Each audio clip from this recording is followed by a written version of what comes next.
Alright, I don't like to come on here and complain too much. Honestly, when I knew this match was planned out, it's a career match. There was no way in the world that Kevin Owens and Sami Zayn was going to lose this match. But honestly, first thing that comes to first, I was wondering, how in the world is this not the main event? Honestly, the Shane McMahon, Daniel Bryan storyline of GM and Commissioner being the fighting referees, both wanting to referee this match, and the rivalry between, Randy Orton, Shinsuke Nakamura, battling back from them having to lose at Survivor Series in the SmackDown vs. Raw because of Owens and Sami Zayn butting in during the match when they were not even involved in it. I think that this was a bigger match than AJ versus Jinder Mahal.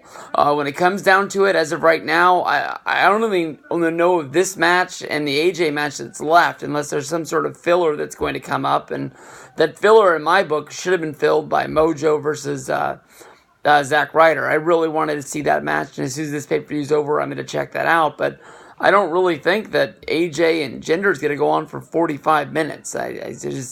That's the only reason I can think of, is that, with it being Christmas time and whatsoever, they want the fans to go happy with AJ getting the win, especially with Owens and Zayn not getting fired. But I honestly thought that Shane McMahon was going to be the referee and Daniel Bryan was going to be sort of like the outside enforcer. I didn't know that they were both going to be referees inside of the ring, with, Shane watching one side of the ring and Daniel Bryan watching the other side of the ring, and them only, going for submissions and counting pinfalls on their side. But how this match came to be basically was that Randy Orton hit an RKO on Sami Zayn, and in the middle of, counting the pinfall, Daniel Bryan was in position watching Shane count 1, 2, and Owens went to get into the ring, but as Owens got into the ring, he knocked Daniel Bryan's legs out, and Daniel Bryan fell on top of Shane McMahon, breaking up the 3 count. This started a fight between Shane and Daniel Bryan, not throwing punches or anything, but a verbal debate of basically Shane yelling that this was 3. We saw Orton get up and sort of stalk after going after Daniel Bryan, and this Kevin Owens got up again and started to come after to attack Randy. Randy hit another RKO, knocking down Owens this time. Still sort of debating about the 3 count, which should have been with Shane. Picked Owens up, and this started a sort of mix of emotions going around.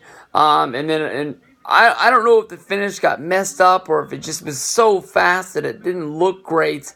But we had Sami Zayn rolling up Randy Orton, and we saw the fastest 3 count from Daniel Bryan I've ever seen. Daniel Bryan did walk out and leave with the yep movement going all the way up the ring with Sami Zayn and Kevin Owens. I don't know if this is hinting towards him joining their group or if it's just where he was when the match was over, looking back to see Shane's disgust over how he felt the match went down, with Shane being a biased referee as well as being the commissioner of SmackDown. So it looks like the main event is going to be next, Jinder versus AJ Styles.